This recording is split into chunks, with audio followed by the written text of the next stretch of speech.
မင်္ဂလာပါစစ်မှုထမ်းတပ်သားတစ်များကိုမဖြစ်မနေကဲ့တည်းလှုပ်ဆောင်တင်တယ်လို့ပဲဒီ CDN တူကပြောပြထားတယ်ပေါ့နော်ဒါကိုတော်လည်းအေးအားစုအနေဖြင့်ဒီစစ်ကောင်စီတပ်သားများကိုထိထိရောက် ကဲဆယ်နိုင်ရဲ့အတွက်မဖြစ်မနေကြိုးစားပြီးလုပ်တင်တယ်လို့ပဲပြည်သူပိုင်းတိုင်းကပြည်သူတွေကတိုက်တွန်းလိုက်တယ်ပေါ့နော်မိမိဒီလူငယ်တွေကမိမိစံတမ်းမပါပဲအတင်းအဓမ္မစစ်မှုခံရတဲ့အတွက်စစ်မှုတန်းတတ်တဲ့နေရာမှာစစ်မှုတန်းအပတ်စဉ်15အရောက်မှာတော့စစ်မှုတန်းတတ်တဲ့9000ကျော်လောက်ဖြစ်လာခဲ့ပါတယ်အလေးဝေပူပေါင်းသူနဲ့တိုက်ပွဲအတွင်းမှာလက်နဲ့ချပြီးအသက်ရှင်ကြံခဲ့တဲ့အရေးအတွက်ဟာအလိုနဲပါတာဖြစ်တဲ့အတွက်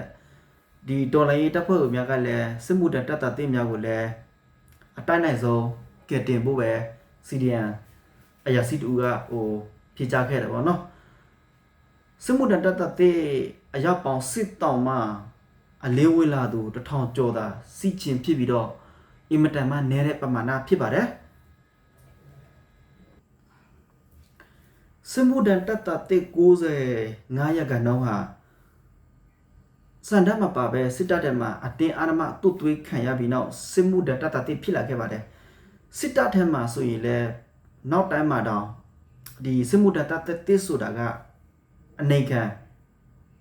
အပြောဆိုခံပြီးကျုံလို့ဖွဲ့လို့ပဲစစ်အကောင်စီရဲ့အရာစီမိမတွေကခန်းစီခဲ့ပါတယ်စစ်တမ်းထွက်ခဲ့မယ်ဆိုရင်လည်းအတင်ခံတပ်သားတေးပဲဖြစ်သွားတယ်အဲ့ဒီလိုအခြေအနေမှာစစ်မှုတန်းတပ်သားတေးတွေအလင်းဝေဖို့အမြဲတမ်းစူးစမ်းနေရမှာဖြစ်ပြီးတော့အခွင့်အရေးရခဲ့မယ်ဆိုရင်လည်းဒီတော်လိုင်း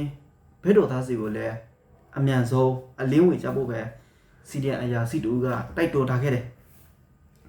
စစ်မှုတန်းတပ်သားတေးများထွက်ပြေးလွတ်မြောက်ရန်ခက်ခဲခြင်းမှာစစ်တပ်ရဲ့ဝါဒဖြန့်ချိန်ချောက်မှုများကိုယုံကြည်မှုတအားလွန်ကဲပြီးတော့လဲတော်လိုင်းတပ်ဖွဲ့များတည်အချက်လက်ရရှိနိုင်မှုနေပါခြင်းလဲပါတယ်အကြောင်းအရေးကတော့စစ်တပ်ဟာစစ်မှုတန်းတပ်သားတေးထွက်ပြေးလွတ်မြောက်မှုရော့ကျနိုင်ရန်ကောင်းမှုစွာထိသိမ်းလှုပ်ဆောင်ထားပြီးတော့ဒီမြန်မာစစ်ဘက်အရေးနဲ့လုံခြုံရေးဆိုင်ရာလိလာသူတွေကလည်းစစ်ကောင်စီကဒီတပ်သားတေးတွေကိုတော်လိုင်းတပ်ဖွဲ့များစီမရအောင်ဝါဒမျိုးမျိုးဖြန့်ခဲ့တယ်နေတို့ကဒီလိုတစ်ဖက်အဖွဲ့အစည်းစီရောက်ပြီဆိုတော့ရန်သူဖြစ်တဲ့သူတို့ကတော့ရှင်ပြစ်မှာပဲပြောရမယ်ဆိုရင်တော့ဒီစစ်မှုတပ်တဲ့တေးတွေဟာ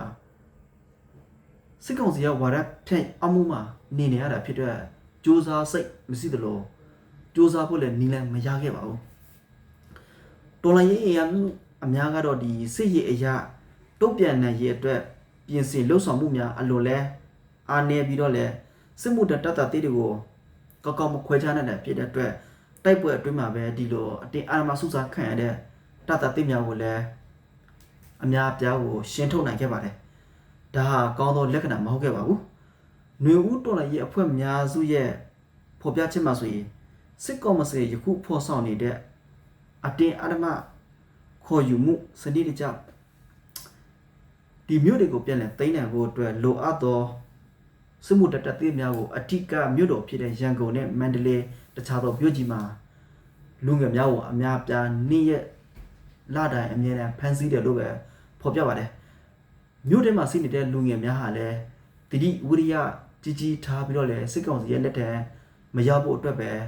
တတိထားဖို့ပြောကြားလိုပါတယ်ခင်ဗျာ